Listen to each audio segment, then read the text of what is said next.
Well, So that'd be cool. working on getting that set up. Great. Yeah, I got it registered with the FAA, but I haven't, you have to take their test, I guess. I haven't taken the test yet. Yeah, study hard,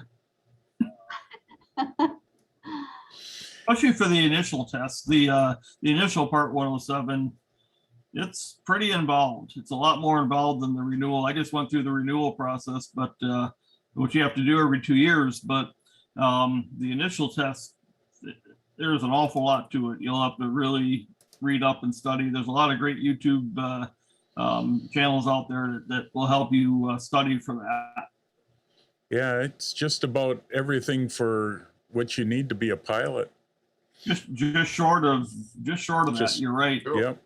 Yeah. Is that the basic test? I think there's a basic test that's required. The one. Well, there's that's the trust test. That's the basic one. Yeah. So that one isn't so bad. And that you can study from the FAA's website. They got a study guide. They won't let you fail it. Oh yeah, good. I need to do that. I'll probably do that this weekend. I've been flying it around my yard and stuff, and I'm in a Class C zone. And from what I understand, there's an air map that gives numbers around the airport, 100, 200, up to 400, and I'm in the 400. And I believe that allows you to fly up to the 100 feet or 400 feet in the airport. But don't you, it said you have to, there's an automatic request permission or whatever, and I'm not sure how to do that. Yeah. So have you downloaded the Before You Fly app for your phone? No, I don't use it on my phone. Well, no, but you have a smartphone, I assume, right? Yeah. Okay. So the FAA's app Before You Fly. So it's drones here. It's the letter B, the number 4, and then the letter U, fly. Oh.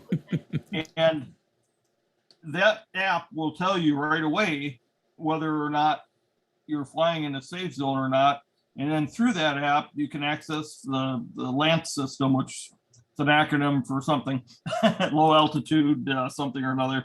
And if you find that you're in an area that you don't get a green, say, go ahead, fly thing, that's where you would request that permission to fly within that area. Yeah, the monitor I have has that on it. I was over in a park just a couple blocks from where I live, but apparently much closer to the airport one day, and I tried to fly and it wouldn't even take off. Oh, it won't let you take off if you, yeah, DJI's got that built in. If you're in a no-fly area, it won't even let you take off. Yeah. You know, until you go through the LANC, and then it'll clear out, and then you'll be able to do that with their permission. But then you're going to only have limited height that you can go to. Yes. Yeah, I'm finding that flying in Wisconsin is a lot harder. I was learning with the guys in Utah in April, and everything's open there. And I'm finding that flying here is a lot more difficult. I've flown it into a tree twice so far. It's got settings on it. You shouldn't be able to do that. Yeah. It beeps almost all the time. And so because if I've just been flying it around my yard and stuff just to learn. And I kind of have gotten to not paying attention to the beeping that much, because it's always beeping because there's so many trees around. Right. Yeah. But it's all good. I haven't done any damage. Okay. Anybody else that wants to be on the panel, please raise your Zoom hand. We've got a small group today, so we can let just about everybody in if whoever wants to be in. I think there might be a number of people who were on that photo shoot at the gardens. Yep. Where is that up in, is that Sheboygan? No. Yeah, I think that is Sheboygan. Yeah, okay. Apparently I'm not there. A little warm, although it's not too bad so far, but it shouldn't be too bad, hopefully, because you're right by the lake.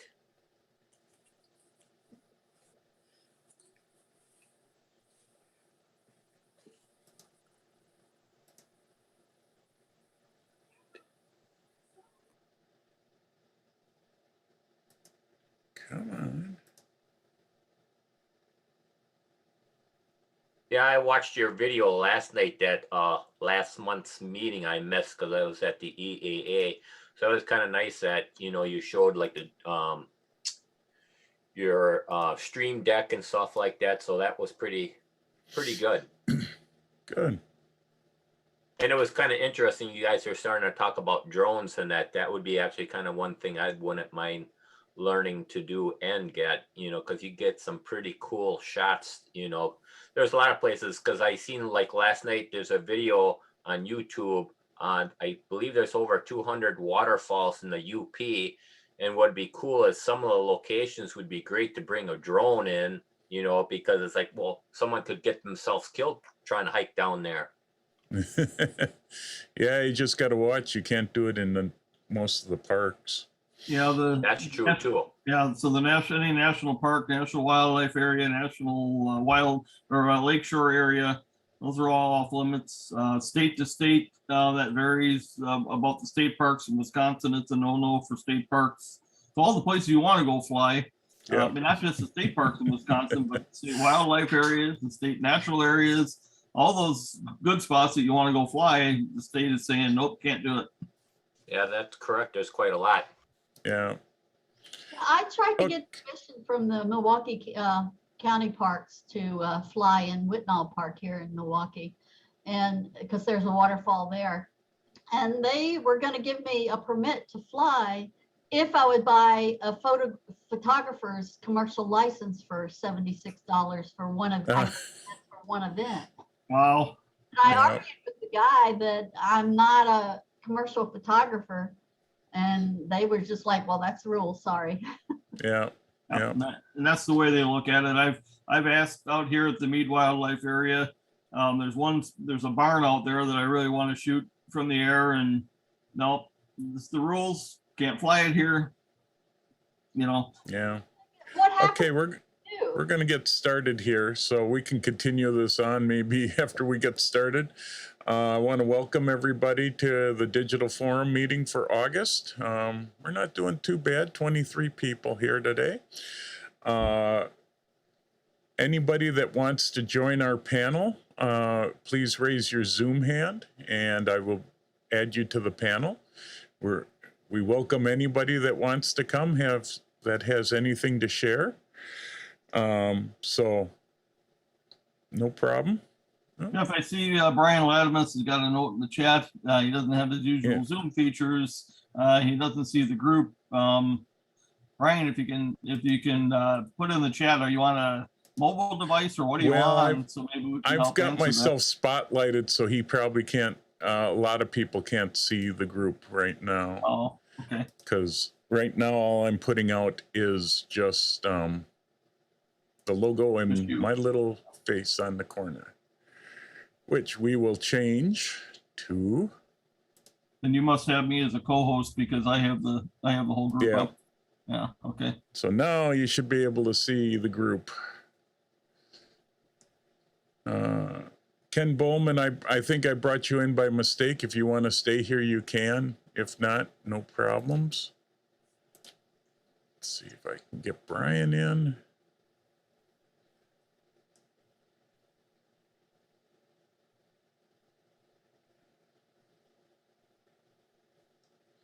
Got a few names I haven't seen before, so welcome to the Digital Forum. This is a great place to ask questions. We talk about anything in photography and about photography. Some stuff in Photoshop, Lightroom, different plugins, different photography skills. Before we got started this morning, Marty and Drummer were talking about drones, and we're hoping to get more info on drones as we keep working on that, because a lot of people are interested. I almost bought one yesterday as I was walking through Costco and saw them for $450 and thought, well, that little mini would be a nice, fun one to play around with. So we'll see. Let's see. I want to cut to that. Yeah, I did have a question for Marty on to finish that up. We were talking about Sure. it being illegal to fly around parks and state parks and that sort of thing. And I was wondering not what authority, I understand what authority, but what the punishment would be if you do it anyway. Are there fines for that? Can you get your drone confiscated? I guess the short answer is it depends. The longer answer is if it's fairly innocuous. So if you're not really causing too much havoc, let's just say, and not really infracting the rules greatly, the FAA stances are going to slap you on the wrist. They're going to tell you don't do that. They want to educate you before they fine you. That said, if let's say you were doing that and all of a sudden your drone took off and it crashed into a crowd of people or into a car or something, now you're talking some serious infractions, and then they are going to probably give you a good fine and or confiscate the drone. They don't really want to mess around with this. They want to make sure that you're flying correctly, you're flying within the rules, and not just skirting them. That's where, like, if you go in and you take that trust test, that's the first basic rules of understanding that, okay, if I'm going to be responsible for flying this drone, this is what I need to adhere to. If you want to deviate from that, you do so at your own risk, I guess. Well, the problem seems to be that they're making it so difficult to find places to fly that either you don't fly or you know. You're not wrong on that, but you're interacting not just with yourself up there, but making sure that other aircraft that might be in the area, and you need to be aware of where they're at, if they can come in or not, and they have the right of way. Any manned aircraft has the right of way, so you got to come down. I've got an app on my phone that shows me where every airplane in the country that's either a commercial or flying under a flight plan shows where they're at any given time. But that still doesn't take care of every aircraft, because there might be military aircraft or something else that might be flying that aren't broadcasting a signal. So there's more up there than you think. It's all about safety.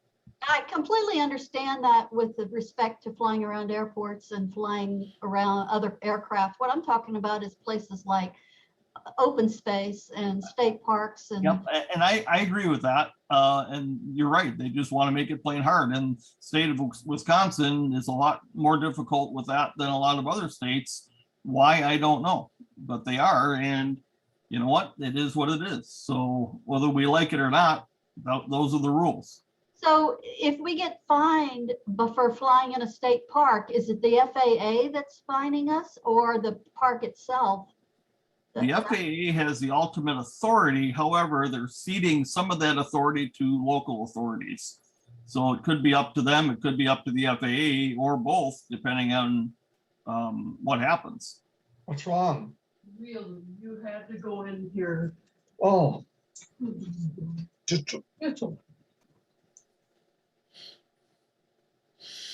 Yeah, it is a frustrating thing, Ron. I agree. Like I say, I've been trying to shoot that one barn, and the guy that runs it, and what I found out from the state DNR was it's actually up to the individual unit manager to be able to okay that or not. So I contacted that gentleman directly, and his response was, well, this is what the state says, so no, you can't.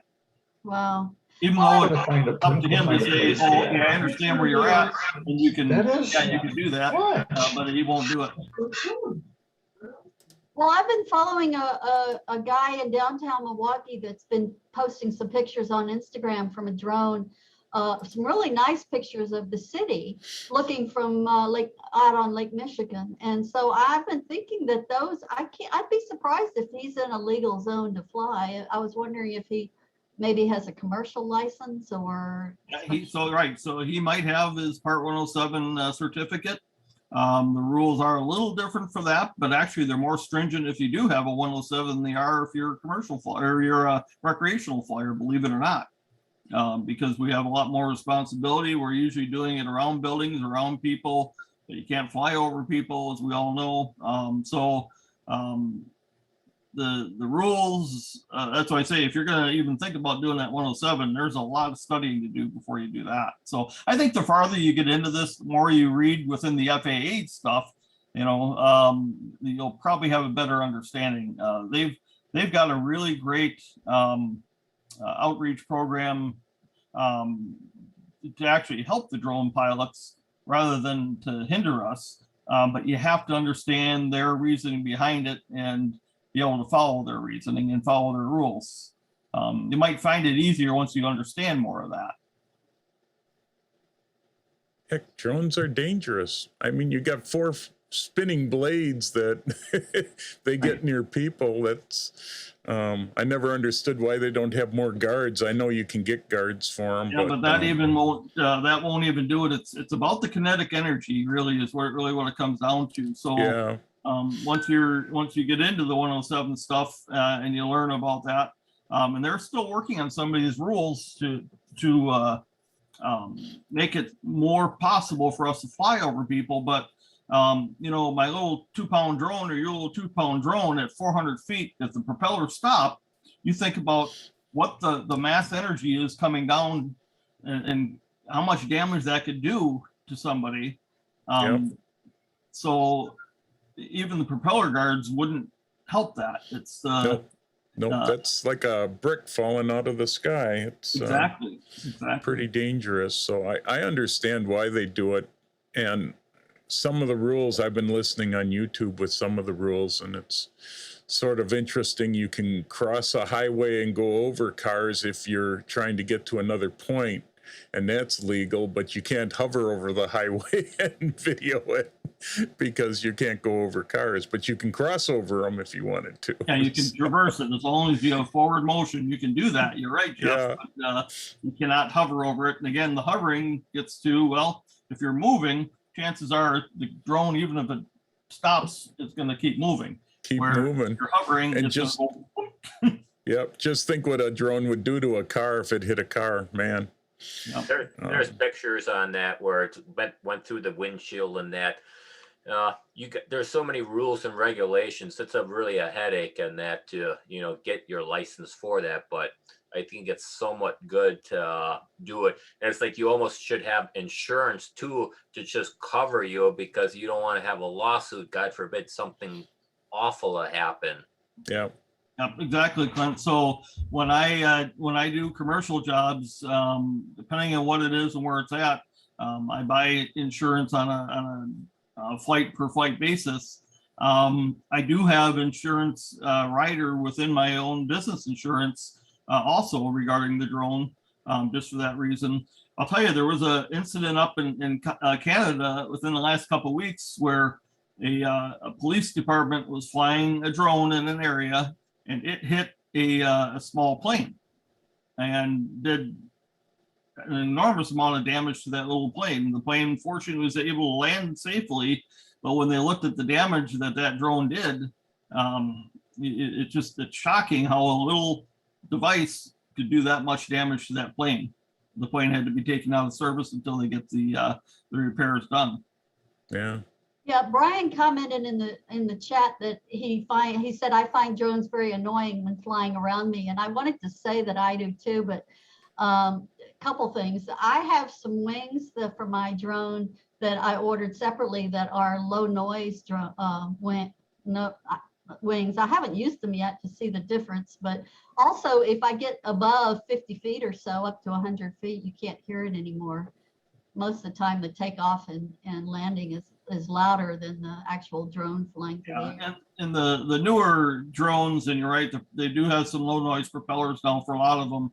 The newer ones aren't anywhere near as bad. So if you're flying one of the old Phantoms or something like that, yeah, you might just well be flying a helicopter. They're pretty loud, but the newer ones, they've really greatly reduced the noise pollution from them.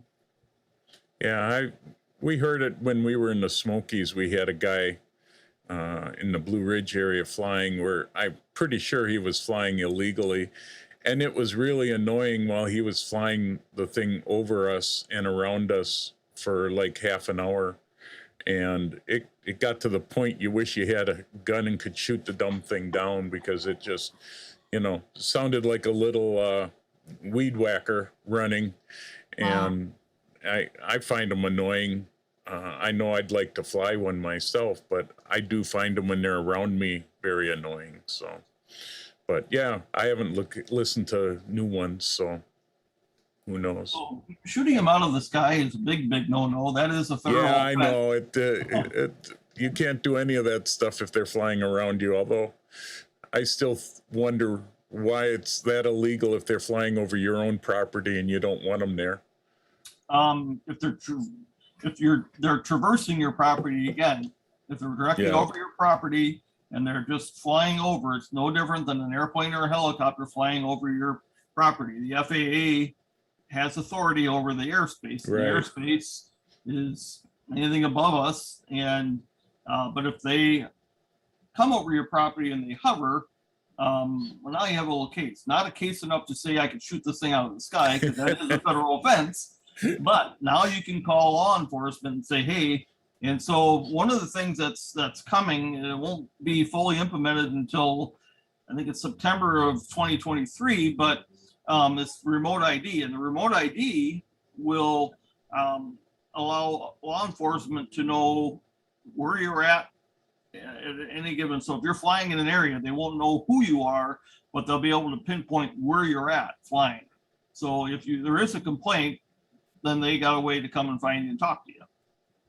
So that is coming. So that might help some of those nuisance flyers that don't want to pay attention to the rules.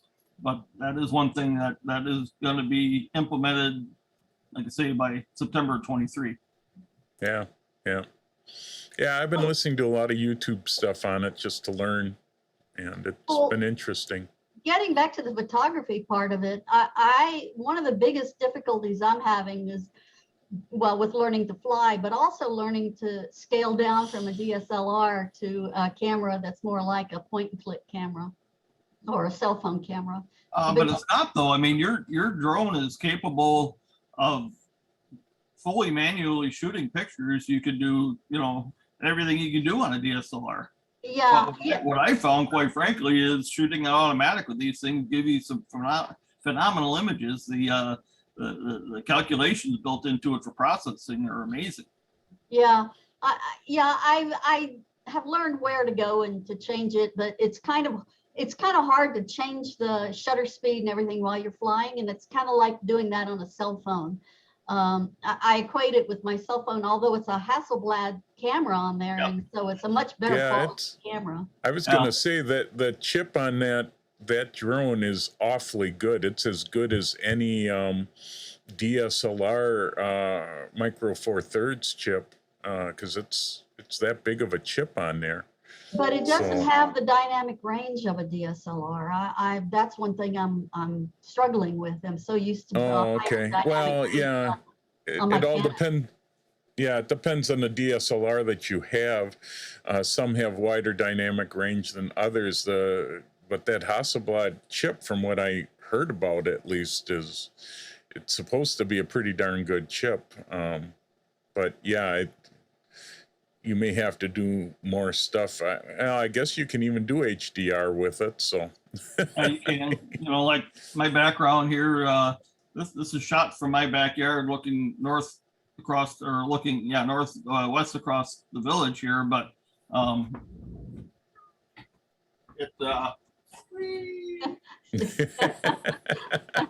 he's flying in his backyard. A drone reenactment. Of course, processing that, post-processing it made a big difference in the color, but there's nothing that I haven't found yet that, in post-processing that I can't take care of. So are you shooting in raw or just in JPEG, Drama? I'm shooting raw. Yeah. I've been processing them in Lightroom and Photoshop quite a bit. I've noticed that when I import them into Photoshop, this time of year, there's a lot of green trees around, and it pops in when it puts I guess it's putting in Lightroom, putting the profile for the Hasselblad on there, but it comes in and it's really pretty green trees. And all of a sudden it pops in with a color and it's like not so green, it's more yellow. And I'm not sure how to control that in Lightroom. Yeah, I mean, I can tell you that there is a green bias to the images in general off of my drone. So I tend to, in Luminar, I just tend to go into color and then do reduce, what do they call that? Reduce color, or whatever, to bring out, to kind of correct the color automatically. Yeah. So I'm not but there is a green bias to them. Yeah, I'm not sure how to control the profile in Lightroom. I've noticed it to a lesser degree with my Canon DSLR, that when I import pictures and then I click on it and look at it, it quickly pops to a little bit different color, but it's quite dramatic with the Hasselblad. And I'm actually like, I liked it better before.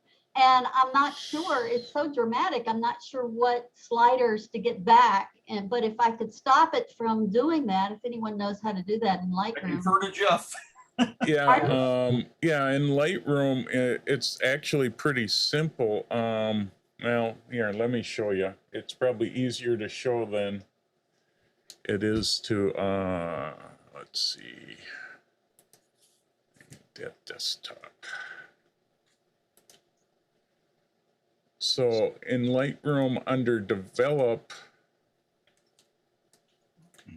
if you go up to your profile here, where it says Profile, you've got all the different choices, plus you would have the Hasselblad choice or whatever. But I would say, if anything, try Adobe Landscape or Adobe Color, or I've even done that.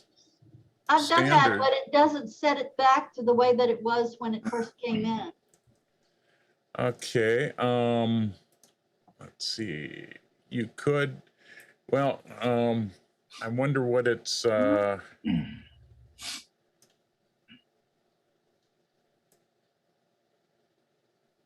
you might check under the browse section. There is a camera matching one set up. I keep mine just on the Adobe RAW settings, that there's 7 of them. But if you do the camera matching ones, they've got a lot of different setups. Where's my camera matching? There we go. So then you could take a look and see, like, here's my landscape or my flat, and these are the Nikon settings that my Nikon camera would have that I can set it to. And they've got all sorts of, I guess I've got 31 different settings. A lot of these I would never use, but those are presets, and so no, these are LUTs designed to match with the camera. So this would be, if you set the camera, you can set in the camera settings usually. I don't know on the drones, but on my Nikon camera, I can set it for flat, landscape, neutral, vivid. And these are camera LUTs. It's just, it's not a preset. It's just a yeah, setting. I set that. Yeah, I can set that in my camera too, and I set it usually to stand. I think there's a standard. Right. Yeah. So yeah, I just leave it set to standard. But there's something. This is a little bit different than what I'm talking about of when it pops in when I first import the file. And like I said, I've seen this with my Canon camera, my DSLR too. I don't know what Lightroom is defining the color when it first brings it in, but then it puts a profile on it that snaps it to a little bit different color, and it, for the Canon, it improves it. And I'm not sure how to control what it's saying, what Lightroom is thinking, that, oh, it's this camera, therefore, or this profile, put this profile, and how I would change that. right. It's generally defaults to one of the Adobe RAW settings when it brings it into Lightroom, unless you set something different. So that could be what it's doing. Jeff, is the that something Adobe- you can just turn off and import? Not really. It's got to come in with some color LUT. Otherwise, the Lightroom doesn't know what it should create. So generally it comes in with just a standard, the Adobe, actually, I think it's usually Adobe Standard is the one that it normally will come in at, but it needs some color to come in at so it knows, and a lot of times it should be defaulting to whatever the raw file was originally shot with, but that seems like maybe it's not quite doing that on yours. So What's the, where do you get to, again, I'm looking at Lightroom. How did you get to that profile browser? I'm in develop and okay, where it says Oh. profile, under basic, okay, profile, got it. yeah, And then and then browse, yeah, and then hit browse to get to all the different ones that are available. yeah, that's, actually, I'm clicking on them and that, it looks like, yeah, that's changing quite a bit. I still don't see Yeah. the one that I saw when I first looked at the picture when it was importing.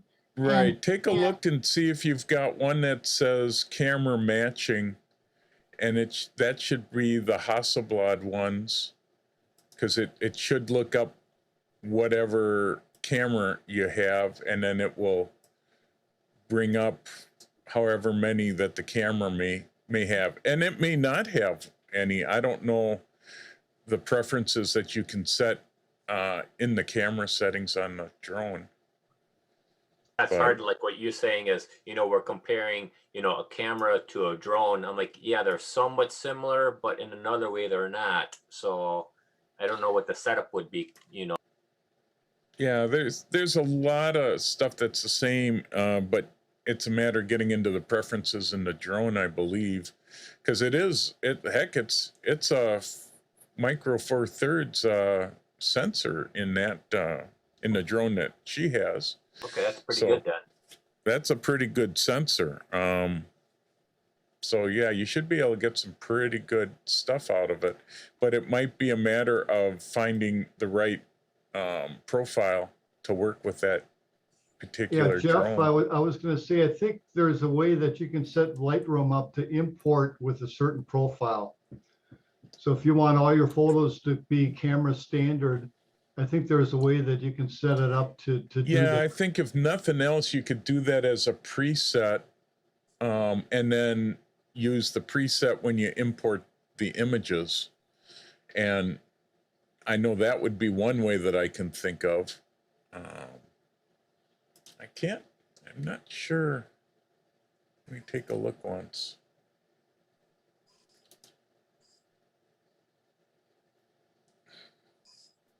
You got apply during import.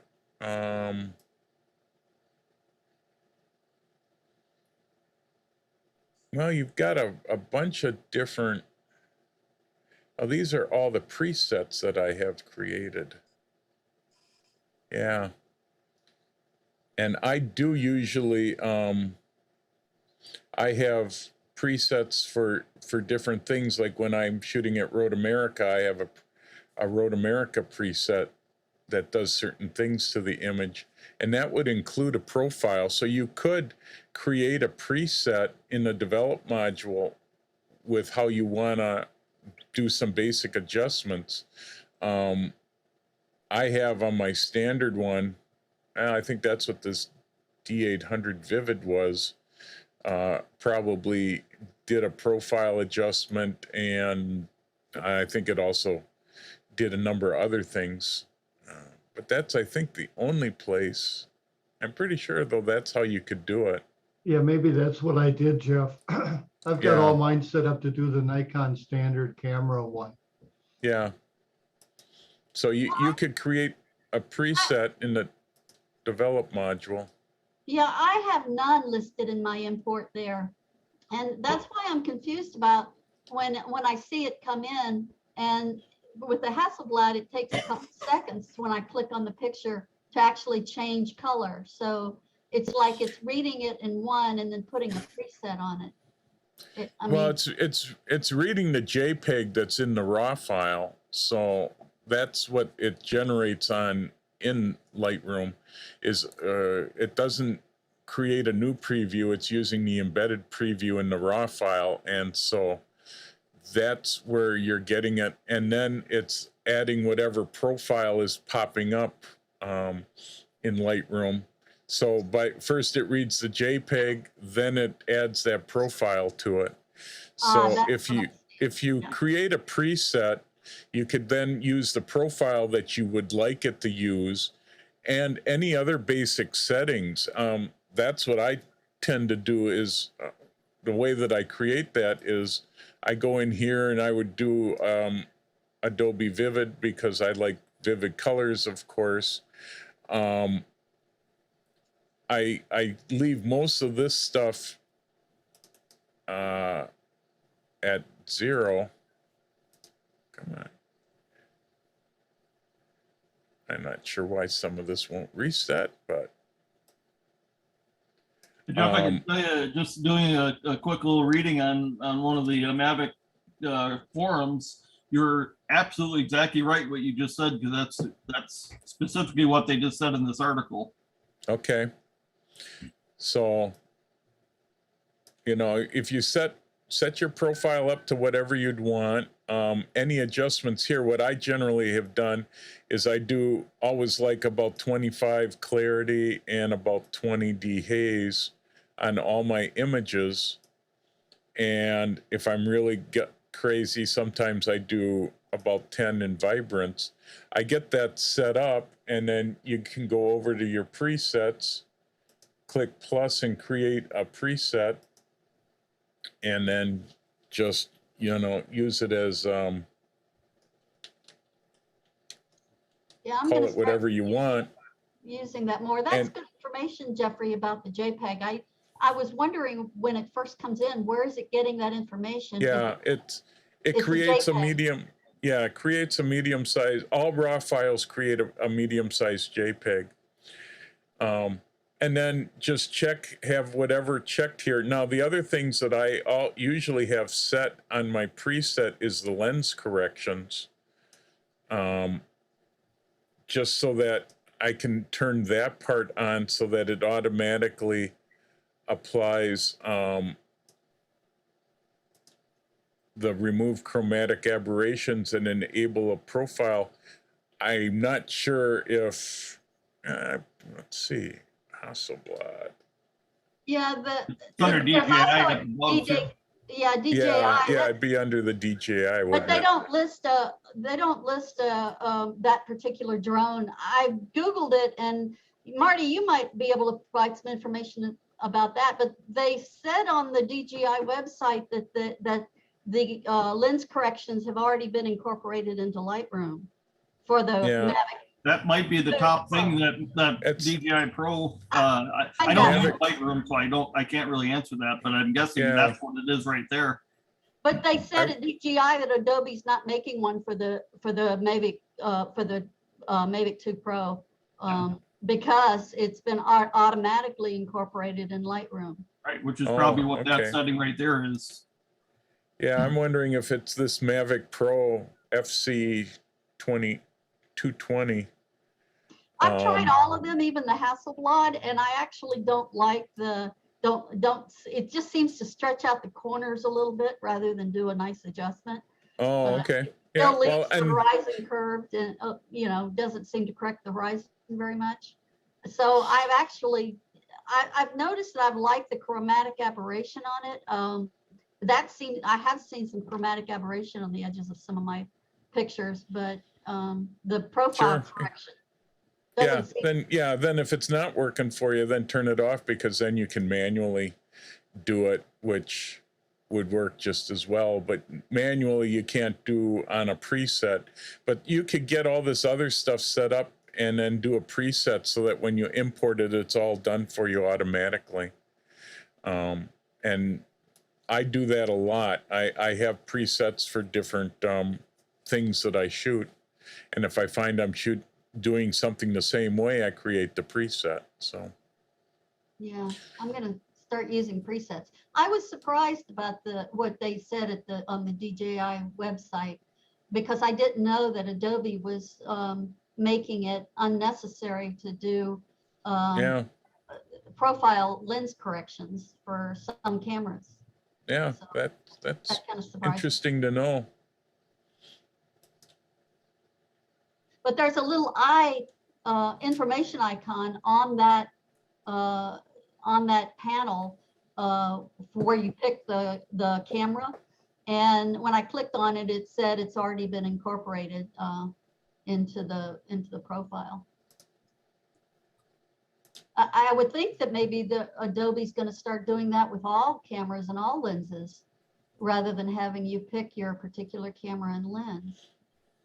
Yeah. Interesting. Maybe it's something that's really new, and because this is a brand new camera, brand new drone. Yeah, if it's, it takes Adobe 3 or 4 months before they can get all that information in, you know, they have to figure it out because Hasselblad and all these camera companies don't tell them how to work their raw files. Adobe has to do it backwards, and I'm not sure why the camera companies can't just say, here's how our raw files work, because you know, it'd be to Nikon, Canon, Sony's advantage if they said this is how their files work. Maybe, Other maybe than not. It's probably proprietary stuff that they don't want to let out either. But Right, yeah, like you said, yeah, working backwards, they're going to figure it out anyway. yeah, yeah. Does anyone here have a new camera, like a Canon R5 or something that's using that? That I'm kind of wondering now Ray if the does. newer cameras have that in Lightroom, that where it's automatically adjusted for the lens and the camra. Ray I know has. my Olympuses are. I have Olympus, you know, I You have use to use the latest Lightroom. The old version doesn't support even the format of the import. and it does for my Olympus 4/3. I've all the professional lenses. And if I go to do a lens correction, it says it's been applied already. Okay, so Because I have format is a CR3, it's not CR2. So they even don't allow you to import to Lightroom. You have to use the latest version, especially CC version. yeah, Right, CC yeah. is the one that has all the newest stuff. So that's a new feature that's being incorporated into Lightroom. That because I have a Canon 5D that's 3 or 4 years old, I have to go and do the correction for the lenses, and the lenses are older, most of them. Yeah. A couple of them are newer than that, but yeah, apparently Adobe's starting to incorporate that automatically. Yeah, they keep adding new stuff to Lightroom, and That's right. I hadn't realized some of that was automatic, but That's Yeah, new. because the format of the CR5 output format is limited. The old version, like the Lightroom 4.3, 4.4, it doesn't support. right. Well, that's So- something that they would have to start working with the camera companies for, to get that information to apply it automatically. Well, that's I- the game the Adobe Play and the Canon Play. They always want you update to new software. Yeah. That's what DxO is always noted for that. Yeah. Well, Lens they all profiles. the companies have to backward engineer the raw files to figure out how they work. And I never understood why the camera companies don't just, other than they want you to use, and I got to admit, when I do use Nikon's raw converter and stuff, it's got a lot different and better control of the image than what even Lightroom does.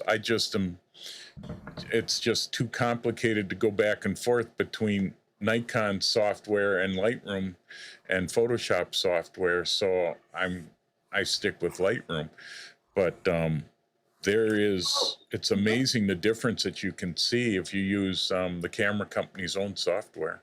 Yeah. Oh, interesting. Yeah. Yeah, Like, I that's use a software called Capture One.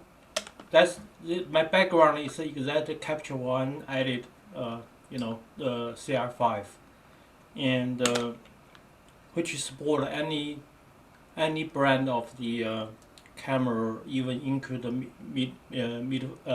medium format, like Phase One, like the Hasselblad, all of that they can support, but it's very expensive. Yeah. Yeah. Well, it It's sounds another, like it's, Yeah. It sounds like this is the first step in the camera companies working together to automatically apply that lens profile for the cameras, Yeah. for the newer cameras. Yeah. It Sounds just, like it takes them a while to get it. So that's the crazy part. But, and there's so many lenses and so many camera combinations that gets to be a little hard as well. But, yeah, there's a lot of Capture One's a good, another good platform. I gotta admit, I'm a Lightroom guy, so. Although I play with Luminar. Yeah, Lumina is good. Yeah, as well. Oh, and Yeah. On One Photo Raw is another one that I know keeps up with profiles and whatnot, but I'm sure they're doing the same thing as, Yep. you know, they work backwards and make it work because they don't have every new camera out as soon as it's out either. It takes them a while for them to get added, but I know in updates, that's always one of the things included in updates is support for and whatever those new cameras are. Yep. Yeah, Lightroom just had an update a couple days ago, and it was mainly for just cameras that they had updated for probably the new R5. I can't see if I can tell here. Guys, with AI and the processing power today, I don't think it's, you know, maybe years ago it was very, very difficult. But I think Adobe has some pretty good algorithms for going through and analyzing. Yeah. Yeah. I think they all Analyzing do. raw files. Yeah, I think they all do, Jerry. It's a really good point. I don't know. I mean, personally, I don't shoot RAW, so I never really worry about it. I've been shooting JPEGs forever and never have a problem getting what I want out of a file, but that's just me. That's, you know, I mean, everybody makes their own workflow there, but you're right. This AI stuff, it takes care of a lot of the issues right away. I Yeah. got my Canon my 5D Mark IV before it came on the market, and it was about 4 years ago, I think, in September of that year. They gave it to me early, and I took pictures and found out I couldn't process them in Lightroom and Photoshop. It took about 2 or 3 months before they released the version that handled that camera, and I had to go into the Canon software to be able to process my pictures. Was painful, but yeah, it was 2 or 3 months before they came out with the. Yeah, that's usually what it takes. It's Adobe does it about every 4 to 6 weeks. They seem to have an update now. So, and usually most of the updates are just camera updates for new camera stuff and some bug fixes that they have. So. We'll be talking a little bit about some of the Lightroom updates and Photoshop updates in the next hour, along with Boris FX. So anybody else have any questions? People watching. This is Ray. I was introduced by Clinton, which is he is on the panel right now. So Yeah. Welcome.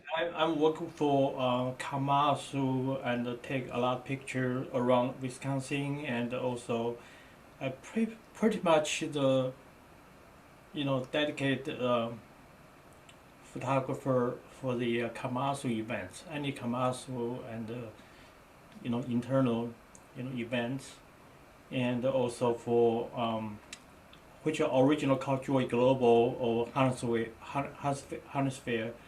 the company for mining equipment. I also joined the Clinton take the air show every year, and also take care the photo for the pitted eye center any computation over there, and some magazine like the air show magazine. We contributed some photo for there. Yeah, I would like to join you guys, and eventually we'll go to retirement and with join maybe full time with you guys.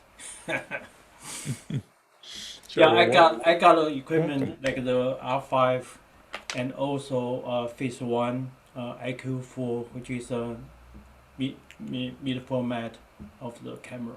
So. Where are you located, Ray? Oak Creek, Wisconsin. Oh, Yeah. yeah, And me. I have full equipment, the studio with all of the per photo, you know, stroke lights, and welcome. We can exchange information and help each other eventually, and we can do some events together. Well, That'd that's be why cool. we're all here. Yeah, well, welcome, and Thank you, Jeff. we're happy to have you here and happy to, use any information you have. That's what this panel is for, is to help other people out. And And he's I already got contributing. yeah, I just bought the Premiere, Adobe Premiere for the. I try to get into edit the video, process and to oh, okay. video. Just start, but I already then watch out and play around. It's very interesting. A lot of photographer, gradually migrated to video photographer. Yep. That's And really we're hoping to start getting into more of that stuff. We got a couple people here that shoot video. I'm in the process of learning Final Cut Pro for my video stuff. So for Apple. but From Apple. I got sort of delayed on working on that stuff. I've done some stuff in Premiere, but they're all sort of complicated. So I sort of like Final Cut's a little easier, but still a lot of tricks to it. But There's a lot of information on that. I use I think it's Black Magic. It's that yeah, it's part of that Resolve. 17 Studio 17 or Yeah, it's What do probably you do? Resolve. Resolve. that- That's what it was. Yeah, Resolve it's 17. Blackmagic has a free version, and then they have a paid version for $300. I have the Or free if you buy a Blackmagic camera, you get that for free. But So do you have use the same software for time lapse? I've kind of been burned in my trip to Africa and shooting video, and I kind of couldn't get still shots out of it that I wanted, and I kind of stopped shooting video. But I have been interested in getting into some time lapse photography. Do you use the same software for that? Yes. Most likely, you can do Premiere and Final Cut, whatever. You can input all of that photos, collection of photos, and speed up, and you can batch process. You can batch process one single photo, and then synchronize all of the color tone, all of the that's the exact tool you should use.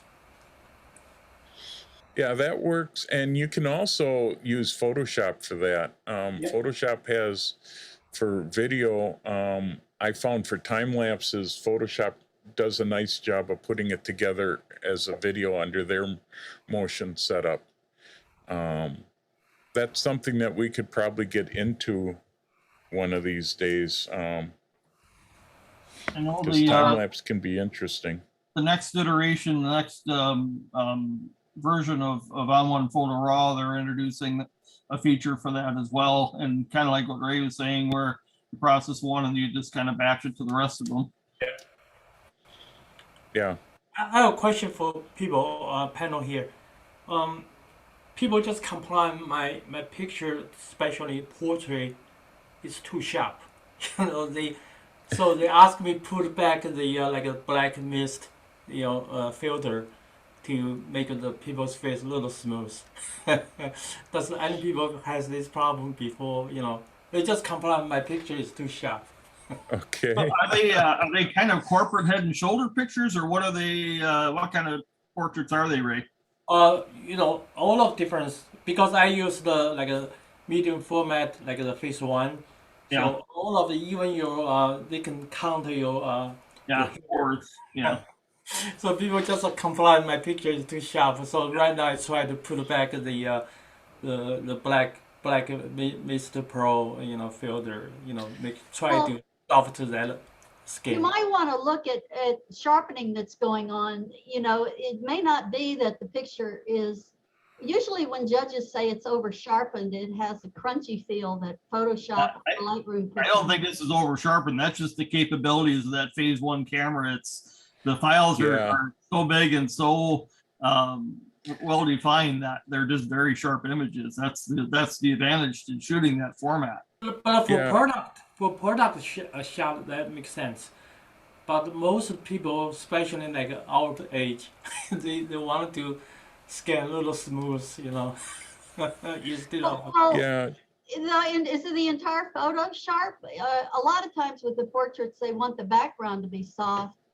Are you shooting these pictures that are? I specific talk about the face, you know, the portrait face. People Wow, say, I'm Okay. surprised that they're too sharp. Oh, it's hard when you got a 150 megapixel camera. yeah, those high megapixel cameras. Ray, do you use Photoshop at all?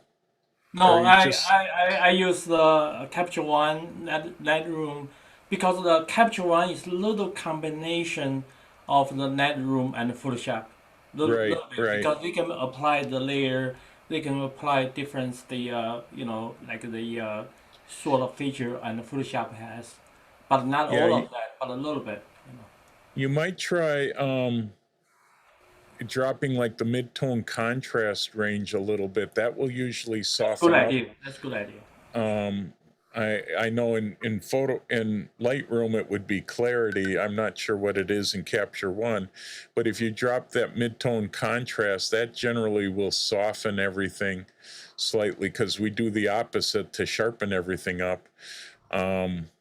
There's other techniques in Photoshop, you Have you know, ever just used even a frequency? slight blur filter would probably help. Have you ever used frequency separation for those images? Have you? I didn't.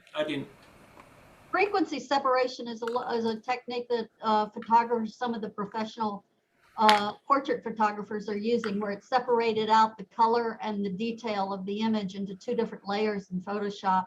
And then you soften the color and it takes away information like pores and stuff like that you don't want to show. It makes the picture look softer. You might want to investigate that, frequency separation.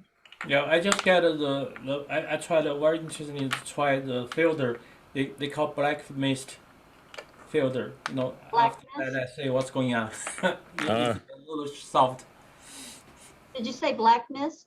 Yeah, I try if that little help to soften the skin or not. Yeah, and there might be plugins that you could use. I'm not a good Capture One person. I know about it. I used to use it a long time ago. Haven't anymore. But if you can use a plugin like Nick Filters or something like that, they'll have some soft filters built in that you could probably soften up. Yep. Especially if you can create a mask with it so that you can keep the eyes sharp and the nose and mouth sharp, but you know, turn down the skin tones. That would probably be good. Well, hopefully that'll be a good start for him. Yeah. Yeah, it's always tricky. That's the trouble. I had that problem when I used to shoot portraits with my D850. It just had too many megapixels, and I mean, you could see every pore on the face, and you had to spend more time softening than you did trying to get the sharp pictures. So that's some the problem with good quality camera equipment. So Yeah. any other questions? We've got a few minutes before we hit the next hour. There was one, I think, with someone looking for a Nick software, I think. Comments. Oh yeah. I can help Steve Herbert. I can help you with Nick software. You got Yep. any specific questions on it? Well, what's been often happening is that I'm firing up a new computer, and it's even happening on my laptop when I'm into Lightroom and I want to photo edit into Nick software. If I'm not picking the raw file if I pick the, say the DNG or the JPEG, it freezes up my computer and I can't do anything. And I have to power down and everything and restart everything for it to get out of it. And it never did that before. It just seems like something's happened in the last several months. Maybe it's Nick's software or Adobe. I'm not sure which. I was going to just download all reload all my Nick software and see if that helps it or not. I've had some problems with, I have a Cronus backup and they check for, they have a lot of security built into that. And every once in a while, it'll freeze my computer up because it thinks it detects injection software. That a file is trying to be injected with malware. Yeah. And it'll freeze my computer up. I've never had that happen before. I'm using Macs. And but yeah, is it newer Nick software? Or is it their older version? It seemed like when they offered the idea where I paid, I don't know, it was $25 or whatever it was to get the newest version of it. After I've downloaded that, it seems like it's just not, I don't know, it's just not playing nice. So you said you're going on to a new computer. Did you get a new M1 or is it just an Intel base, or what did you get? It's an Intel base. I got this before the M1s came out for my desktop. Okay. But my laptop that's even before that. This is probably about a year old laptop I have. So, and it's doing it on both of them. So it's doing it on both. But every now and then I have Nick not pop up the picture, and I just have to do it a second time to get it to work.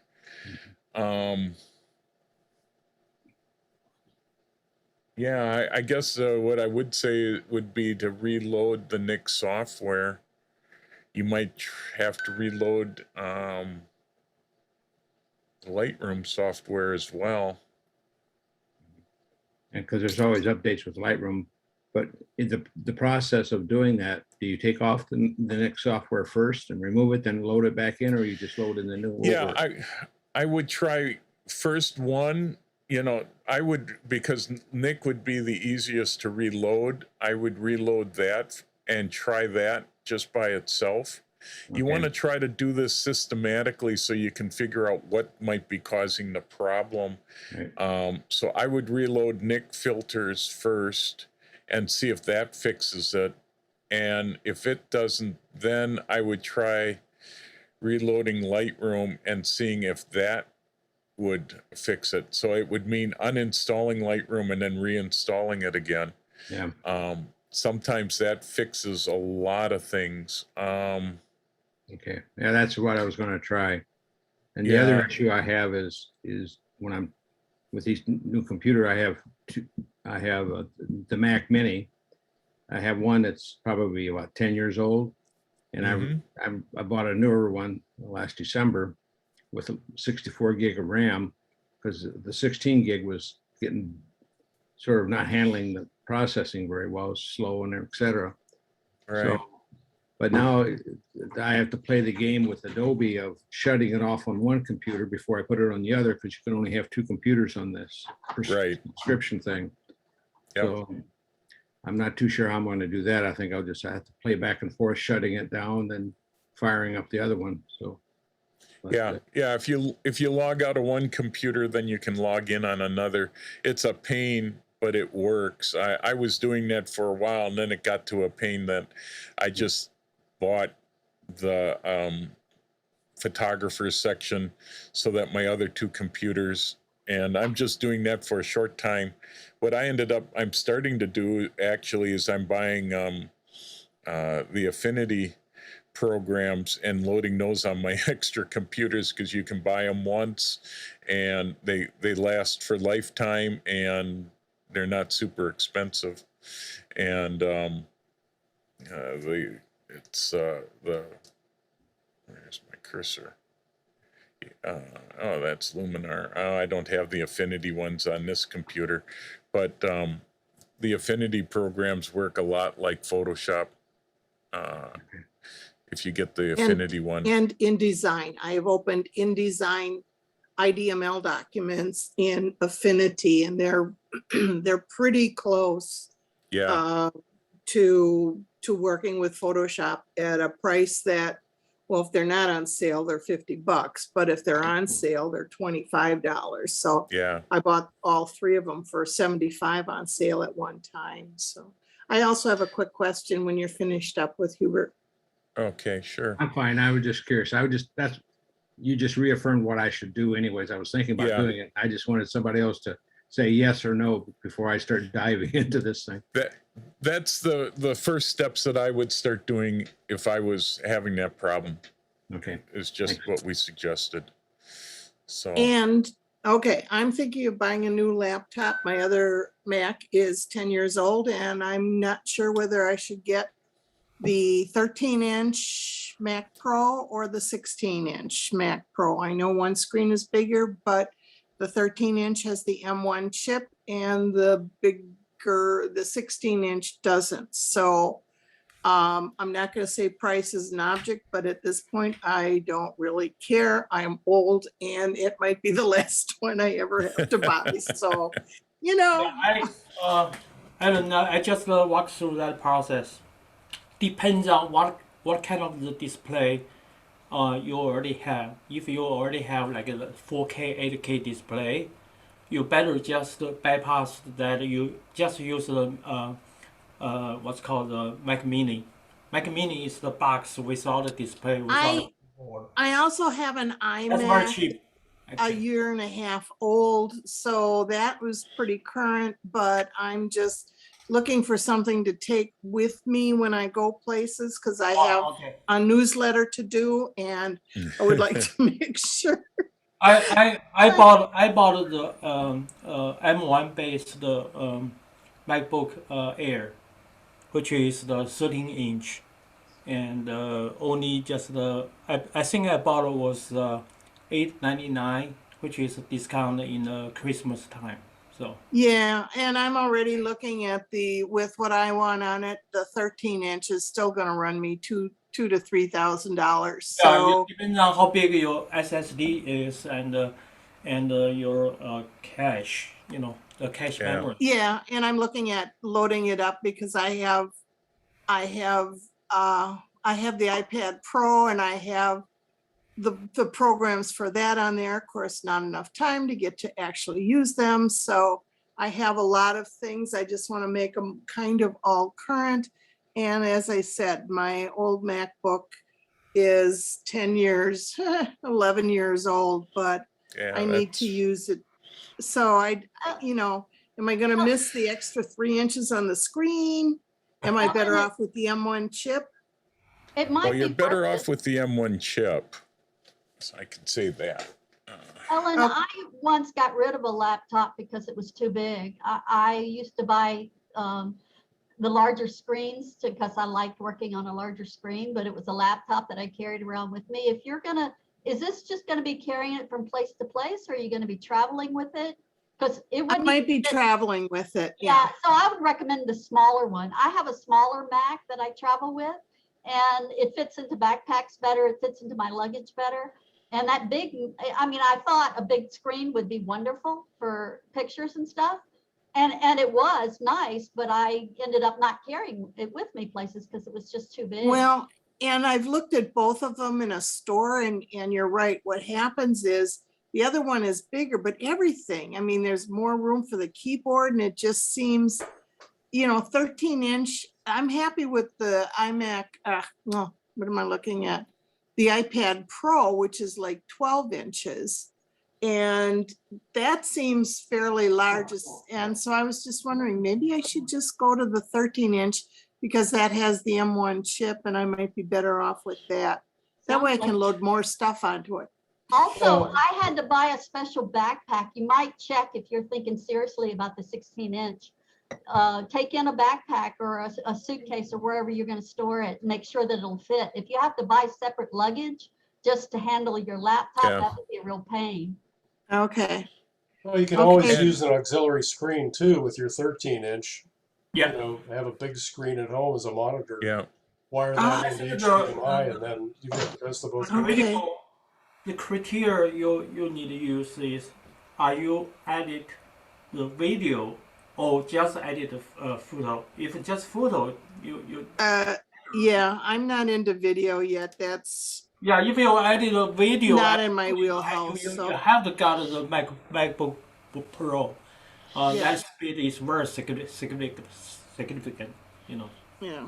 Okay. Yeah, So for photo, I think even MacBook Air is good enough. I use MacBook Air travel with me. Any picture is good enough.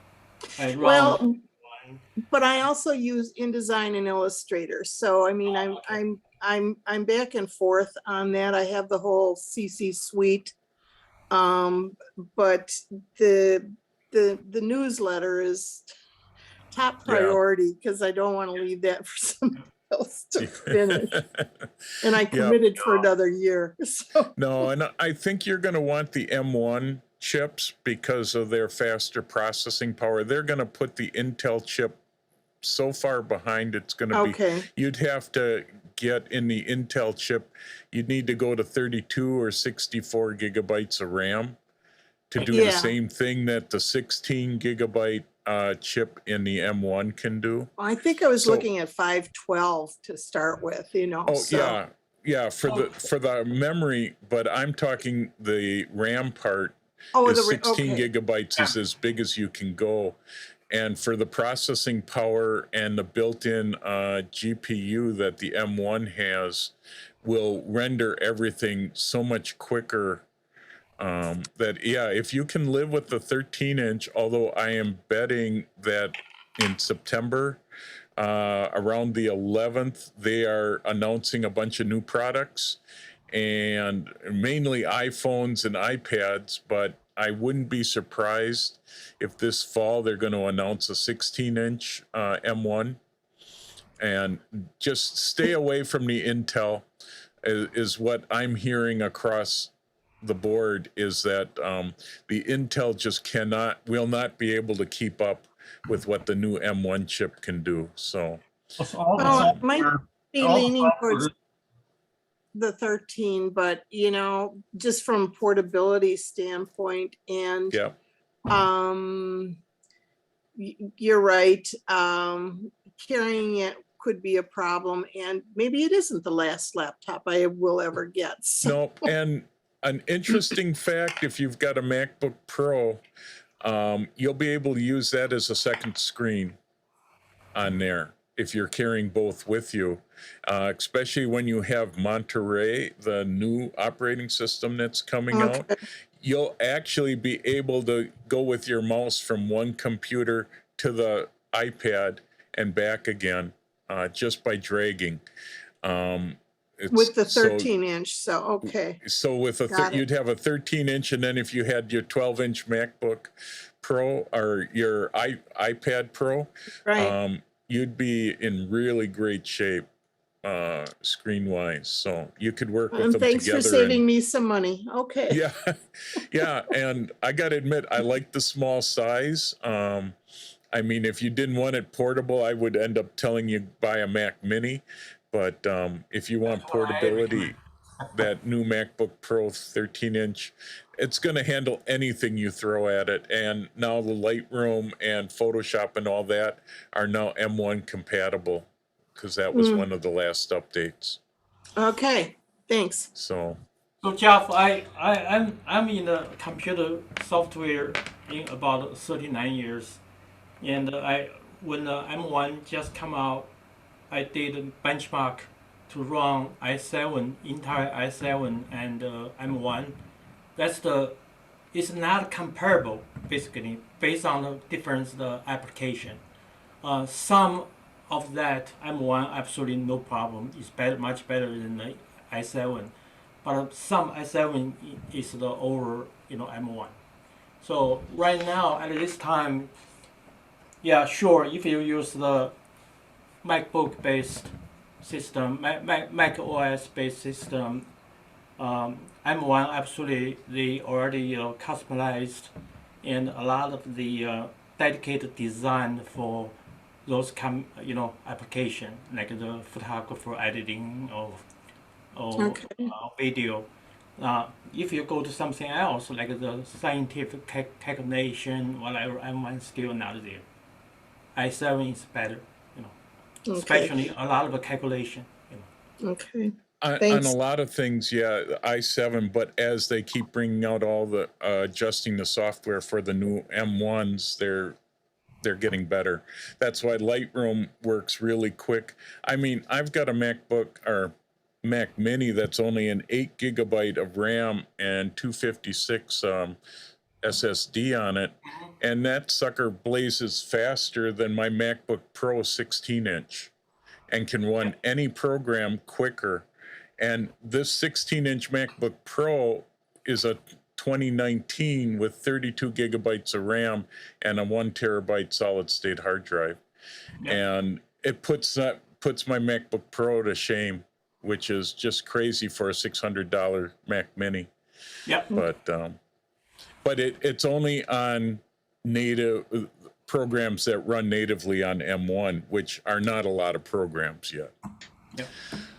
Okay, we're going to move on to the next step here because it's already 11:09, although we've had good conversations. Going to talk about some of the new upgrades to Lightroom and Photoshop real quick, and then I want to talk about Boris plugins. So let me share my screen here because there's not a lot that's new in Lightroom. Let's see, I just gotta kind of go away. There we go. Now I can see what I'm doing. The main thing that Lightroom... Is this a lective film? No. What was that? I'm sorry. What your display? Your display is a negative film. Is that right? Oh, looks like it's a negative film. No, it should be a positive image. Oh, really? It's a bunch of flowers. Looks like the negative film. Oh yeah, no, it's here. I'll show you a picture that's probably better. That was a bunch of just some flowers that had popped up, so okay. we'll use this one. But actually, I was gonna go to a different. Oh, I know where I am. Yeah, let me get to something that will work for what I want to show. I was at a sunflower farm and got a lot of sunflower shots. And to demonstrate what I want to do, let's see. Let's use this guy. So, one of the new features in Lightroom, and I just need to crop this down, and you can see that what size this image is right now. We're going to crop this in really tight. Now this was shot with a Z7 II, so it's a pretty large file size to begin with. But now I've cropped it down to something that was 8,000 pixels down to 1600 by almost 1600 square. And you can see it's a fairly sharp picture. Yeah. I haven't processed this at all yet. I'm just going to hit auto to get some processing done, and we're going to just fix it up a little bit here to make it a little sharper. But the new feature that's in Lightroom that is really nice is if you go under Photo, you have this new one called Enhanced. And what that will do is it doubles the image resolution for your image.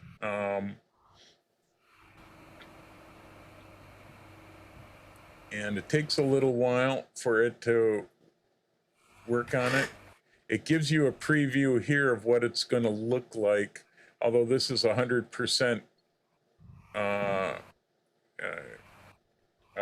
magnification. And what this will do is if you hit Enhance, it will create a brand new RAW file, but with a higher resolution, and the sharpness of the new file is just amazing. And what's nice is it's something that you can do very quickly. this would be the same as if you were using gigapixel, but you don't have to go outside of Lightroom to actually process the image, do the image, and get the magnification. Before we had to go into Photoshop to do this. Now that you can see it turned this image from 1800 to 3200. And if I zoom in, takes a minute. It's still really sharp, and I can show actually the original, which would be this one. I gotta wait for the preview to. Now, and this is zoomed in all that it can do at 100%. So if I go to this one at 100%, you can see how much more, and you still have that fine detail. You can still see the veins in the wings and everything, and everything's nice and sharp. So that's the new feature that's been added into Lightroom. And I think it can be something that's really handy, especially for us that shoot birds and subjects that are far away. Yeah, Hubert. You're working strictly on RAW file, not JPEGs with this. Right. This is on RAW file, but it would actually do it on both RAW and JPEG. Okay. Jeff, which lens you use? This one, let's see, I believe. You can go down, yeah. Yeah, can't remember which one. This was a 28 to 300 oh, that's zoom. pretty good. That's pretty good. Yeah. I wasn't sure. I actually thought that this lens was not that great, and was having problems with it with other cameras, and on the new Nikon Z7 II, it's actually working better than on my Nikon D850. And I'm very happy with something that I'm just walking around and shooting handheld. That 28 to 300 did a nice job. Pretty good. I mean, I didn't do a great job cropping or setting this up, but for demonstration purposes, this works pretty well. So, and that's basically the only other updates that they did in Lightroom was to add more cameras that can read RAW files. So there really hasn't been much new in Lightroom, but the added enhanced part is a really nice new feature. We're gonna try with this one. Let me just process this a little bit. Just hit auto. I'm not gonna do a great job of processing. I'm just gonna do something quick because I want to show the stuff in Photoshop yet. Just wanna.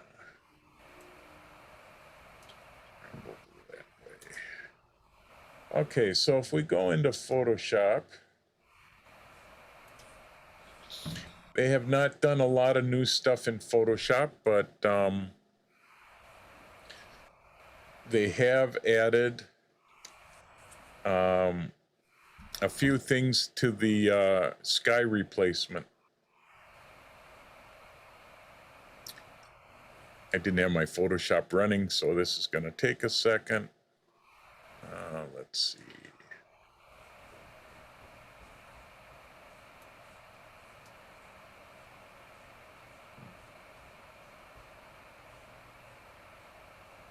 One thing I like about the high megapixel cameras, you can basically use a quarter of the picture and you can still get like a 1080 quality picture. Yep. And now with this enhanced part, you can double that. So for shooting birds that are far away or something that's farther away, it's really going to be handy to use. Now, they've done a few things on their sky and replacement. Let's see. Hopefully, I can't remember if I updated this computer, this Photoshop or not, actually. So we'll find out in a second.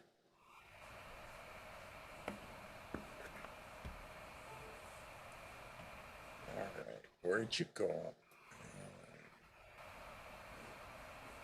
Oh. It hid the window that I need way over on a different screen behind everything else. I've been finding that Okay. lately too with the new version releases of Photoshop, that when I bring things in from Lightroom, they pop almost off the screen for some reason. I think that's a bug. It could be. I run with 3 different screens, so it makes it a little trickier for me, because for me it just pops on my second screen normally. This is gonna tell me real quick whether. Okay. Yeah. So you can create new sky groups, which is nice, and now you can import from images and from sky presets. So they've added, and I believe now you can import more than one sky. You can import a group of skies at one time. But what's sort of interesting for those that don't care about using your own images, you can click this Get More Skies, and what it will do, and I'll get this brought over because it's on a different screen, of course. It brings you into Adobe, and they now offer a whole bunch of skies.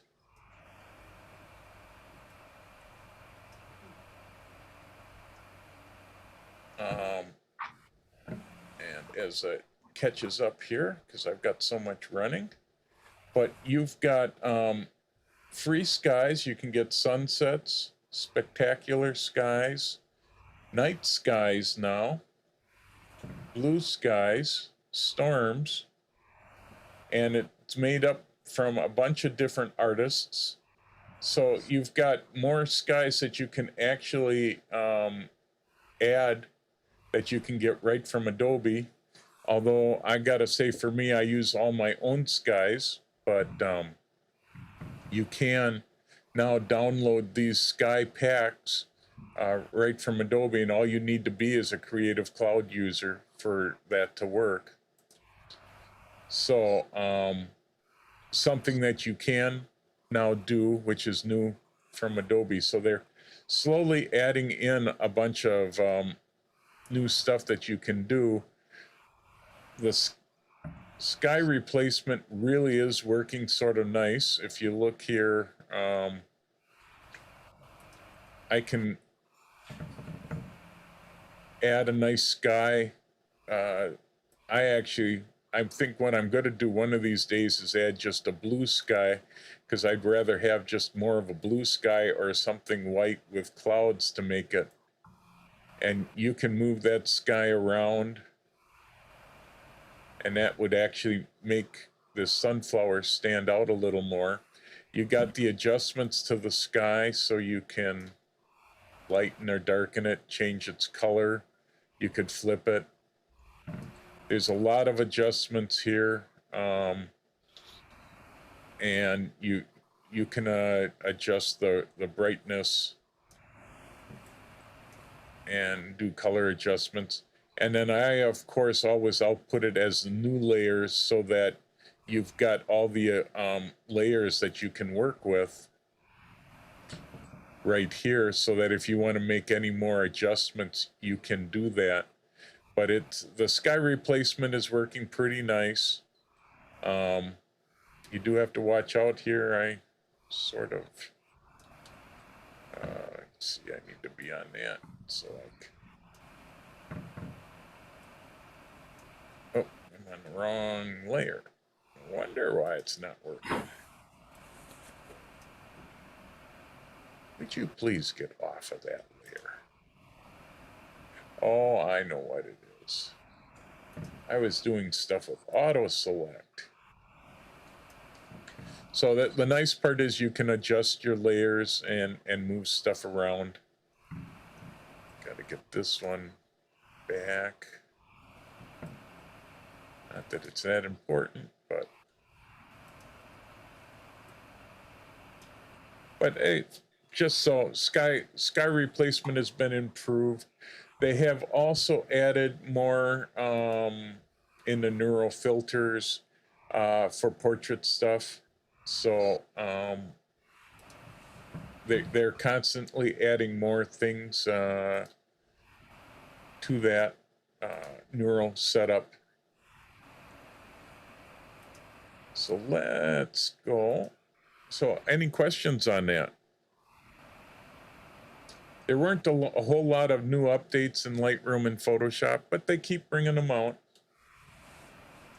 So let me get to a different photo for this next bit. I've been playing with Boris FX, which is a video effects house, but they've created a bunch of neat filters for still images. And the filter selection, and let me try to get to something that I know I have. It's a matter of where did I shoot it? Here we go. This is the one. One of these. That's gonna work. So let's go in here and have some fun.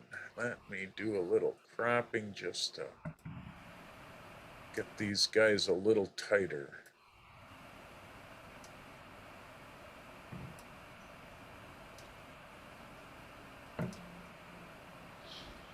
All right, so you can get to Boris effects through here somewhere. Where did I put them? Oh, maybe I didn't put it on here. Gotta admit, well, okay, we gotta do it through Lightroom or through Photoshop.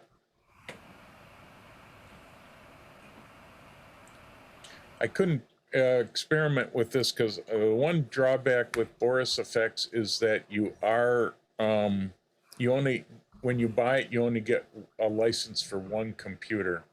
That is to me a big drawback because I work with two different computers, but you learn to live with it. So it's called Boris FX, and it's called, the plugin is Optics. And it's got a lot of real special effects.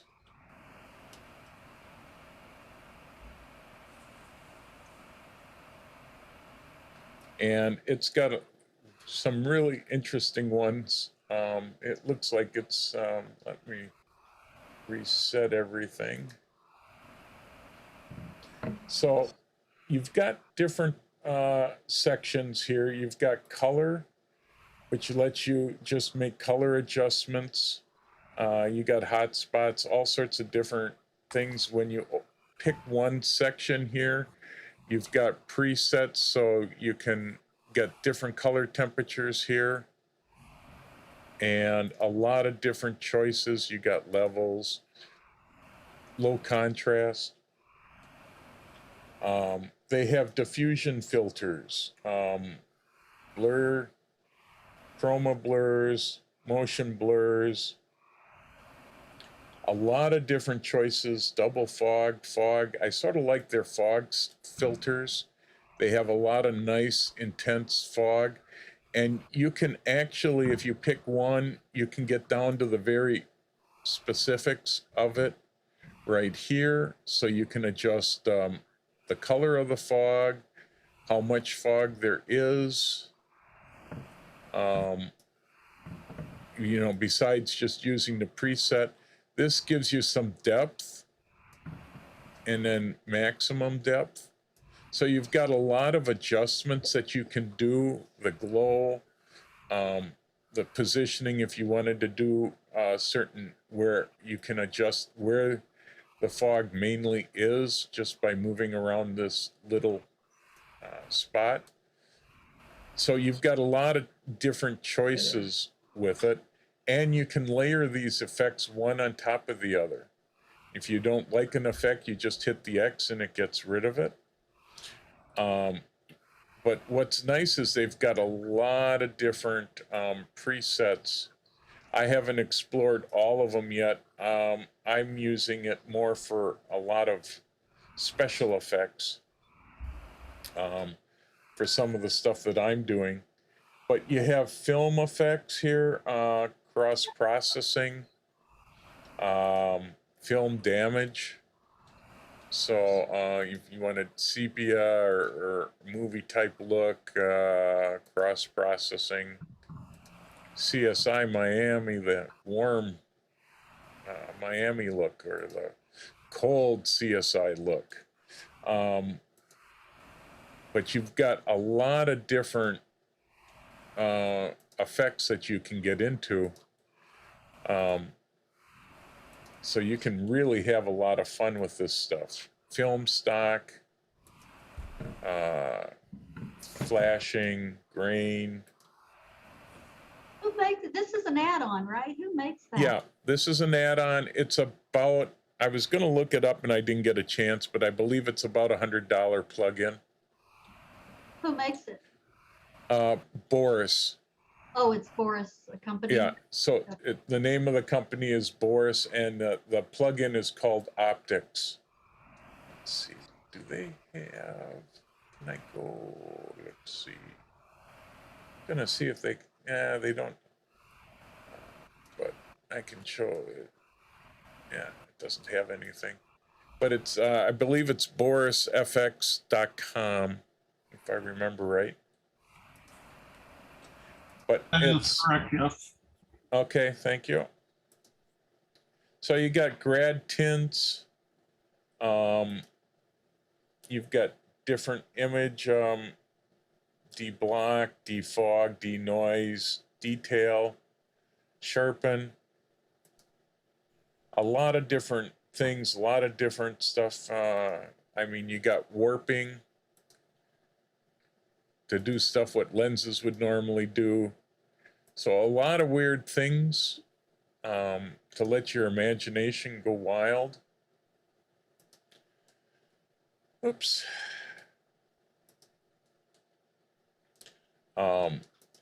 Different light stuff. This is what I really ended up getting it for, because there's certain things that I wanted to do in some of my composite work. So you can create things like, here's an aurora, and you can create how it's going to move through the picture. I mean, this shot isn't really meant for an aurora, but just to show that you've got a lot of adjustments that you can do, and then you can adjust the parameters of it once you get in there, and do a lot of things to it. So there's a lot of interesting stuff. I actually, and we're going to get to the ones that reason I've got it, which was for lightning. That, and I sort of like their lens flares. They've got a lot of different choices for lens flare. That makes life a lot quicker than trying to create this all from scratch. But if I wanted to, most of the time we want to get rid of lens flare, but here you can put it wherever you want and then have it, you've got control of where it goes. I can do some of this in Photoshop, but I can do this so much easier in Boris FX. Stylized, if I wanted to make it look like I'm going through shutters and that. Different lighting effects, overexposed, rainbow.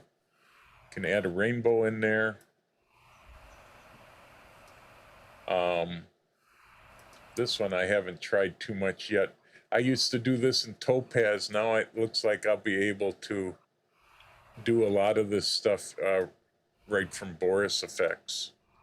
So if I wanted to get pinpoints of light, and I'm pretty sure that if I go into parameters, that I can drop the frequency down and the density down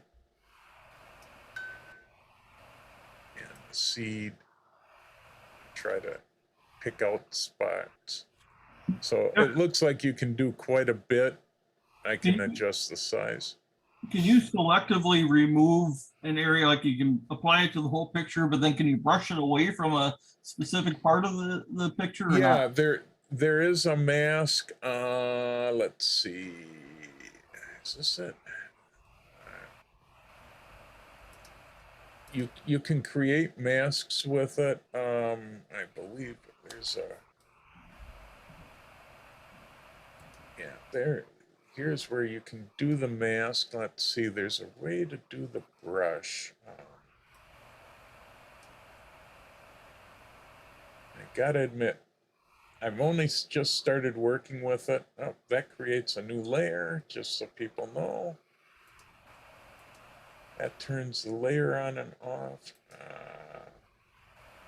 There was a way to do a brush. There Sorry is for a the brush. hot I just got to figure it out again. Yeah. Snapshot. The Show lens, mask. the lens flare would work out great for lighthouses. Yep. This makes a separate layer in Photoshop, right? Yeah, and this is also creating a separate layer in Photoshop, but you can also, But you I can know there's a mask way to do it. I just lost, here it is. Here's where I can paint it. Look. Come on. You have to be on a brush tool up in that top toolbar. And it's right here, gets you the, where you can paint. Right, but the And you brush get- itself looks like it's up and above that on that same line with Yeah. your Yeah, to the next line up there, Jeff, from there. Over on that same line where optics and file and all that is, there's all kinds of tools there on top. Yeah, right here, right? Oh, the next group up. Group up. Maybe your controls are hiding it. I don't know. But Yeah, maybe that's what's going on, because I'm on not seeing any. the same area where you have the date and your time and all that. Oh, okay. Looks like there's a whole bunch of tools there too. I don't know. Maybe those are apps, not tools. I Yeah. guess those are apps. Yeah. Yeah, sorry. those are apps. But I know there's a brush here. I just I'm not quite sure. I've created 2 masks now. So I know I've painted with it before. I'm not sure why it's not. I know I can create a gradient. Yeah. There's the gradient of it. Isn't that funny? Spot, path, easy mask, I bet. I don't get why it goes Do you to have the to click hand. on the mask itself to paint with it? Oh, that's what I thought, that, Actually, yeah, click that again, and you just had another set of tools up there. Maybe that was when you were in the Easy Mask. yeah. Yeah, see, now you got some Okay. more tools on Now I top. got tools. But for some reason, it keeps going to a hand when I go on the image. Yeah. Let's see, get rid of this mask.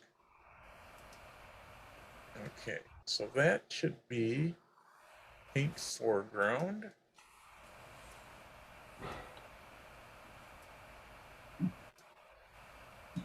That's Sorry, weird. I asked. For some reason, maybe it just doesn't work with this particular filter too. Yeah, that's a little weird. I could swear that I should be able to, but as soon as I try to do anything, it just moves the image.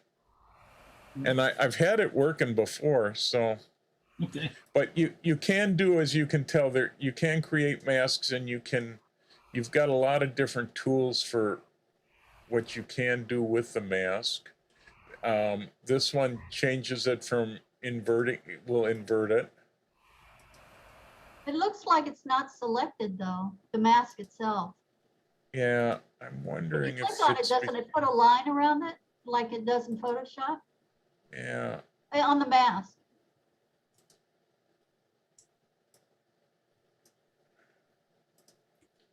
Well, we live and learn here. Okay, that just duplicates the mask. I don't want to do that. You got to be on this layer. If you're on the mask, it creates that, so you would think that. But as soon as I go down there, well, interesting. I've had it work before, so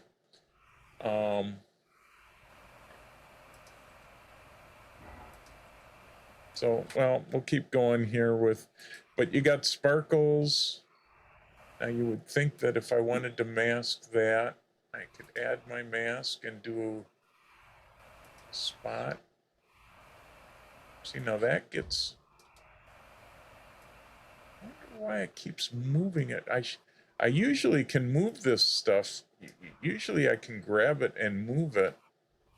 Can you either shift or command? Would that turn your thing into more of a, you know, Yeah. like sometimes you use shift and then drag it. Right. Yeah. No matter what I try, for some reason, I don't know.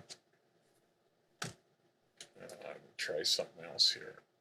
No, it's still just always grabbing it. That's weird. Try clicking on your raster image again and then clicking back on the mask and see if that makes a difference. Oh, that takes it away completely. If you click Yeah, that back on takes the it mask, away from the mask, but for some reason, see, now I should be able to move this. Right. Yeah, you did it earlier. Yeah. Yeah, I did that before, and for some reason, I'm stuck in just a hand. what's that normal above the mask, the drop down? This is blending mode, so you can Oh, okay. go to darken and. Oh, that's sort of weird. I'm not sure what's going on with that. Because I've been able to do a lot, but you got a lot of different. We'll just keep going with what I can do here, and Jeff, so up above where the little crosshairs are, it's highlighted in blue right now. yeah, maybe that's what it is. Yeah. Okay. Good catch. Now I can move things. So now let's see if I can do a mask. Let's do a spot mask. Yep. I bet you that was it, because now I can move that spot mask around. You can put multiple masks too, huh? It's something you Yeah, can't do you in can do as Photoshop. many masks as you want. Let me put this back to normal. Let's get to something more like this one. So then if I invert that spot mask so that now you just get the stars on the outside, and I can actually move that mask around. That was a good catch, Marty. Thanks. Could not figure out why it wasn't working right. And if I go to paint, that's then, yep, then I get a brush that looks like I can adjust the size, and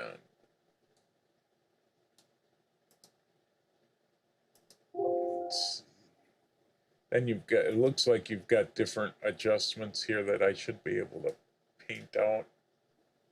Yeah, you can see where it's painting here.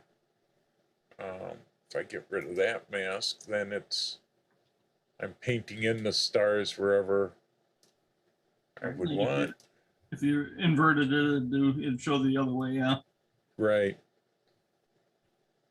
So I can paint in. So that gives you nice control. I'm gonna dump that layer. So render has some nice ones in it. You've got clouds that have some nice things, blood rain. And the nice part with a lot of this stuff are even adding stars to it. But it's got a lot of interesting different effects that you don't see in a lot of the plugins that we use. Now, I will be the first one to say I have absolutely no idea in Wacko competitions what you could and could not use. in this plugin. I will leave that up to Ken and the chair of the competition committee to decide what's going to be allowable and what isn't. But I sort of like here you can add a moon.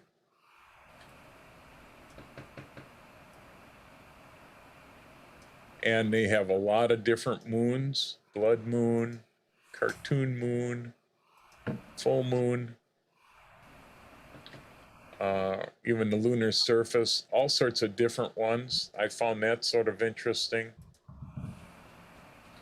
The one that I thought would be fun here is that you got the muzzle flash that you could actually put, say, at the end of his pike, and you can turn it.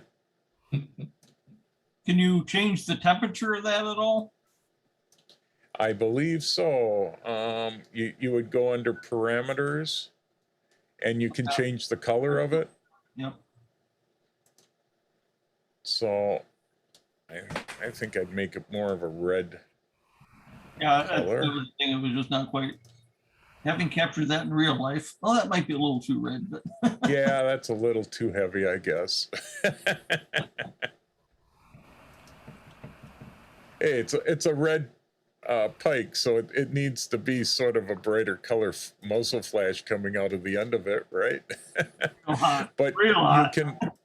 you can adjust it either with the sliders, or you can actually turn it, you know, using the different wheels here that they have. So you can get it pretty well the way you'd want it and where you want it.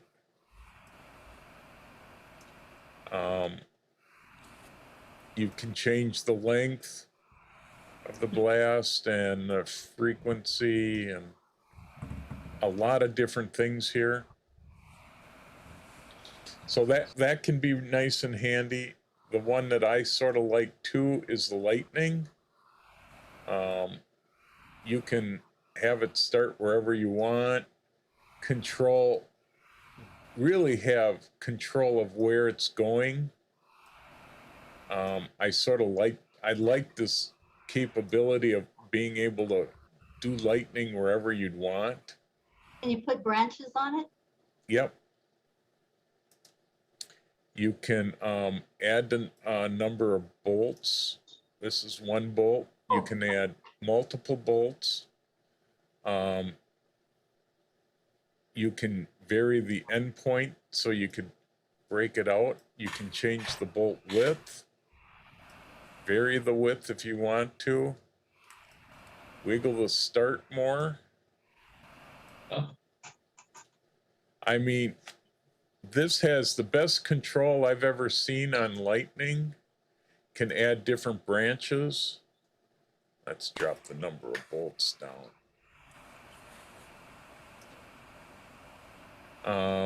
The branch angles, the width. So you've got complete control of this lightning, even the colors of it, where it starts and how it starts. And so you've got a lot of control with this stuff. So it's really a nice plugin if you're going to do want to do special effects, and that's really what this plugin is good for. So you got muzzle flash, you've got night sky that you can add in. Not sure this one is frankly Zappa. I mean, there's a lot of weird stuff in here that you can really have some fun with your images. And I found it, I fell in love with it right away and ended up buying it.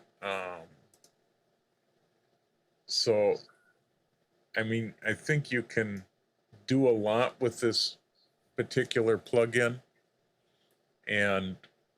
But it's crazy stuff. It's not normal. Here's just like, you could probably have this coming right out of him. I played around with this with a lot of different stuff. Oh, that's a good one. We could have that coming right out of his head. But a lot of different things that could make for interesting pictures. I'm doing a bunch of space pictures that I wanted to be able to add special effects to, and that's where I thought of this program. You've got a lot more here. There's different stylized stuff where you can turn it into a cartoon, crosshatch painting. A lot of this stuff is stuff that I was using multiple programs for. I'd be doing Topaz for some of it, using another plugin for some of it. Now I've got everything sort of in one plugin.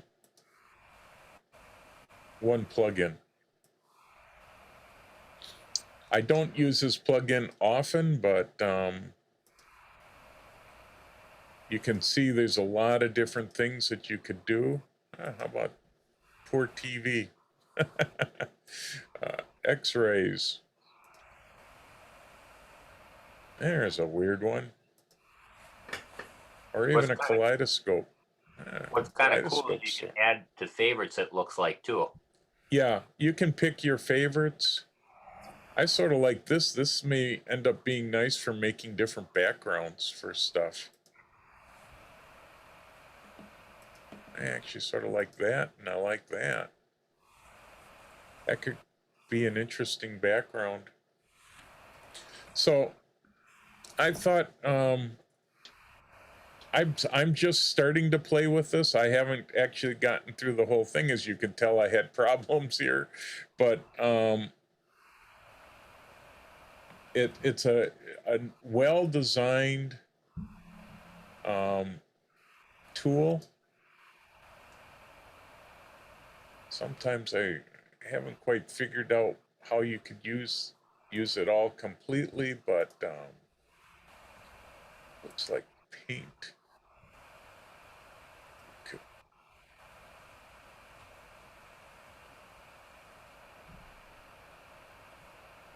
Be easier with my Wacom tablet, actually, but you can see you can do some interesting stuff with it.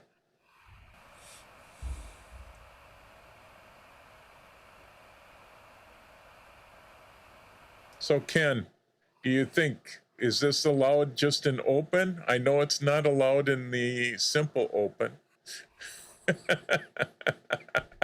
I don't know, Jeff.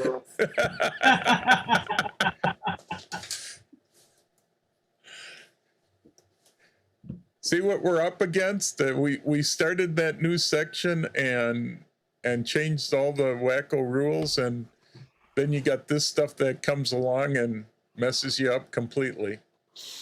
I mean, I think would be allowable. A lot of this would be allowable in the standard open wacko category, but to be honest, I can't tell you for sure. We'll have to. I'll have to find out from the wacko people. You have to have an artistic section. Yeah, it would be in the creative section that we have once every 4 or 5 years. Regular open, some of this would be allowed, some of it wouldn't, but I'm not sure what would and wouldn't be. But well, even for the creative section, I would think that it would have to be all your own picture, right? You started with that pattern. I started with my own picture, and what this is doing is creating a kaleidoscope, which is my own image, but just doing stuff to it. The lightning and some of that stuff we allow, at least with brushes and things. So it's hard to know, but not everything is a wacko competition. So I do a lot of stuff that's outside of wacko, and some of this I would not be putting in wacko or anything in PSA, but it's a fun plugin. It's got a lot of capabilities, and I just thought it was worth showing to everybody since I spent the money on it. I believe it's around $100, It's but an annual subscription though, it looks like. I mean, there is a 149. It says permanent license 149 includes 12 months of free upgrades and support, but everything else is a subscription price on here. yeah. And that could be what I did. I can't remember how I bought it. If I did a 1-year subscription. Yeah, there's a little savings to do that. It's either $9 a month or $99 a year. Yeah, I think that's what I did, because by the time you look at the 149, you buy it once, but then when they bring out new stuff a year and a half later, you end up having to upgrade for another $50, $75. So you might as well do the subscription, and then if you get tired of it and find you don't use it, you could stop the subscription. So that's how subscriptions are starting to get. But Is that so save that- as or is it export? it then it saves it as a file, as a layer. I'll save this just the way it is. So it saves it as a I always make a duplicate layer when I do these filters, so that way I could also, do a layer mask and do more. So if I wanted to, fix it a little bit more, I could do that by, let's see, just going in and getting rid of some of it. So you could control it depending on how you want to do that. But it's a fun little plug-in. Not cheap, that's for sure, but it can do enough different things that it can be worthwhile. So.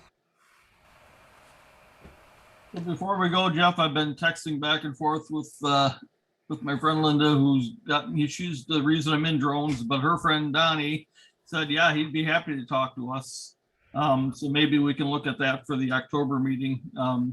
Okay. This end Sure. of September meeting, I'll be on my way or in South Dakota already. So. Yeah. So you think October would work, or would you? I'll ask them, but I don't see why not. I'll check with them.